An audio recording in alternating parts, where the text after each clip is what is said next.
ఈ వీడియోలో మీరు మన పురాణాల్లో కొండల్ని సైతం పిండి చేయగలిగే శక్తివంతులైన వారి గురించి తెలుసుకుంటారు. అలానే ఈ వీడియో చూస్తున్న వాళ్ళు ఇప్పటిదాకా ఛానల్ ని సబ్స్క్రైబ్ చేసుకోకపోతే ఛానల్ ని సబ్స్క్రైబ్ చేసుకోండి. మీ ఒక్క లైక్, షేర్, సబ్స్క్రైబ్ ఇలాంటి వీడియోస్ మేము ఇంకా చేయడానికి చాలా హెల్ప్ అవుతుంది.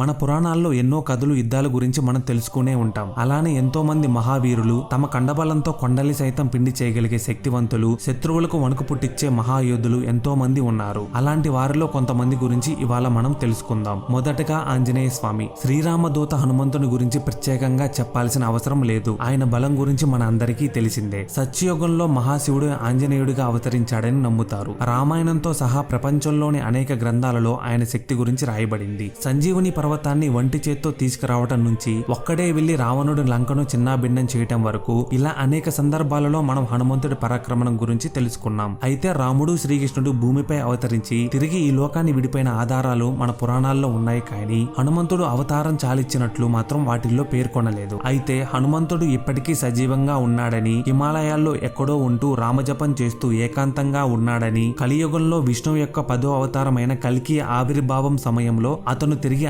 ఆవిర్భవిస్తాడని భక్తులు ఇప్పటికీ నమ్ముతున్నారు. భీముడు. పంచపాండవుల్లో రెండో వాడు భీముడు. కుంతీదేవికి, పాండురాజుకి వాయుదేవుని అనుగ్రహం వలన పుట్టినవాడు. ఇతన్ని భీమసేనుడు అని కూడా పిలుస్తారు. చిన్నప్పటి నుంచి కౌరవులు కుట్రలతో భీముని చంపాలని చూసినా అవేమీ పనిచేయవు. దానిలో భాగంగా భీముని చేత సర్పరాజైన వాసుకి విషం తాగించి సముద్రంలో పడవేసిన పాతాళ లోకంలోకి చేరి వరాలతో తిరిగి వస్తాడు. అలానే భీమునికి 10,000 ఏనుగుల బలం ఉందని, యుద్ధంలో అతన్ని మించిన వారు లేరని చెబుతారు. కురుక్షేత్రంలో దుర్యోధనుడు, దుశ్శాసనుడితో సహా గాంధారి యొక్క 100 మంది కౌరవ కుమారులను, వేలాది మంది కౌరవ సైన్యంలో చంపినవాడు భీముడు. అలానే భీముడు మహాభారతంలో కౌరవులనే కాక బకాసురుడిని, అజ్ఞాతవాసంలో జీమూత వాహనుడిని, కీచకుడిని, అరణ్యవాసంలో హిడంబాసురుడిని, జరాసంధుడిని ఏ ఆయుధాలు లేకుండా వట్టి చేత్తో చంపిన బలాశాలి భీముడు. వానర రాజు వాలి. వృక్ష రజస్సుకి ఇంద్రుడి అనుగ్రహంగా వాలి జన్మిస్తాడు. వానర రాజు వాలి కిష్కందకు రాజు మరియు సుగ్రీవుడికి అన్నయ్య. రామాయణం ప్రకారం వాలి ఇంద్రుడి నుండి బంగారు హారాన్ని వరంగా పొందుతాడు. ఆ హారం ఎలాంటిదంటే,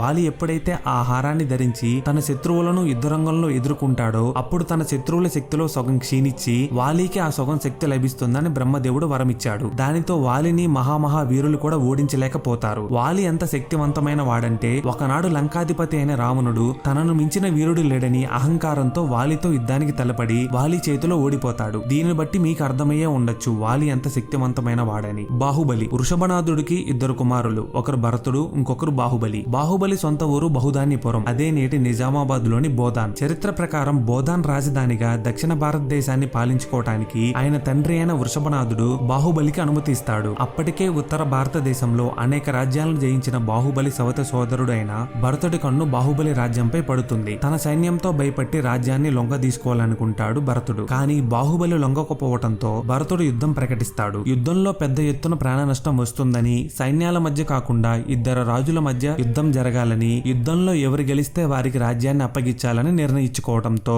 బాహుబలి, భరతుడు మధ్య మల్ల యుద్ధం జరుగుతున్నప్పుడు బాహుబలి పై చేయి సాధిస్తాడు. కానీ రాజ్యం కోసం నా సొంత అన్నయ్యను వధించడం ఎంతవరకు న్యాయమని మదన పడతాడు. అదే సమయంలో భరతుడు బాహుబలి చేతిలో తనకి చావు తప్పదని ఆందోళన చెందుతున్న సమయంలో బాహుబలి భరతుడికి రాజ్యాన్ని అప్పగించి తపస్సు చేయడానికి అడవుల్లోకి వెళ్లిపోతాడు. ఇంకా భరతుడు బాహుబలి మీద అభిమానంతో బోధనలో 65 అడుగుల బాహుబలి విగ్రహాన్ని ప్రతిష్ఠించాడు. ఈ వీడియో మీకు నచ్చినట్టయితే ఒక లైక్ చేయండి. అలానే మీ అభిప్రాయాన్ని కామెంట్స్ రూపంలో తెలియజేయండి.